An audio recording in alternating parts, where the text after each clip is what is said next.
Right, in the last video we looked at utility software. Now we're going to look at something that you're probably more familiar with, and that's something called application software.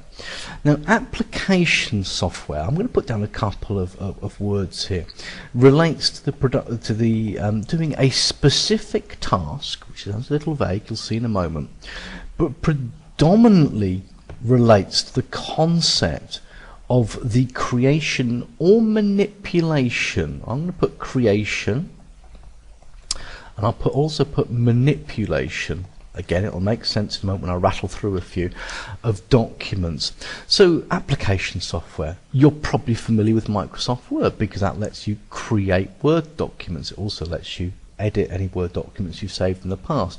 Microsoft Excel, you can create a spreadsheet, or you can manipulate a spreadsheet that's been previously saved. PS, that's Photoshop, the creation of images, and then it moves on. For example, some stuff you may not be familiar with. Let's take, Sage Accounts here that I've just pinged up. That's to do with if people are working with accountancy firms. It's basically keeping financial records, but you're creating financial records. You're creating various documents that will be of use to a business. But just want to leave you with is this particular icon here. Now this particular icon is supposedly, it's the icon for something called VLC Media Player.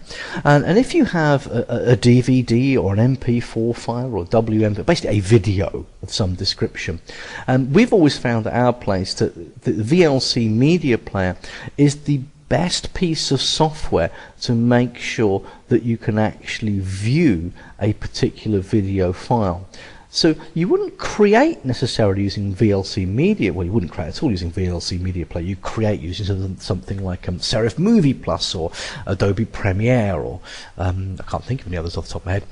Movie Creation, which is also application software, but the media player itself can also be regarded as an application software because it manipulates, it doesn't really change anything, but it is regarded as being application software. It lets you perform a specific task. Watch the video in this particular case. I know that one seems a little bit like, well, why isn't the utility software application software?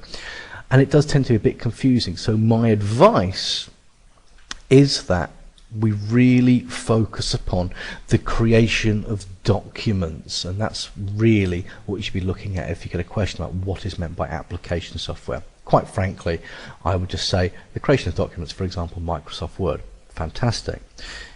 But those are all very much PC, or not PC, it's unfair to use, desktop applications. You run these things on a PC or a Mac or a laptop or a netbook, but the world is changing, and you may realize by now that if we take application software and just take the first three letters where we have app and I put an S on the end, we get apps. Now apps are something that we're going to associate really with tablet computers, and of course the tablet computer of choice for most people is the iPad at this moment in time. So you can actually get apps on an iPad that enable you to create Word documents. For example, this is supposed to represent Documents to Go, which is a program which has a limited range of word processing and spreadsheet and desktop and present email facility there. You tend to find the apps on tablet computers, by the way, not as powerful at this moment in time as the sort of things that you would get on a standard PC. We've got, I think that's Quick Office is another one, which has a range of desktop publishing, spreadsheet, word processing, those sorts of apps. But some of the ones that you may be more familiar with, this is Keynote, which is an iPad app which lets you create presentations. Should have been in front of it really. That's supposed to be Numbers, which is an iPad app which lets you create spreadsheets. Pages is an iPad app that lets you create word process type documents really. And then we have this one.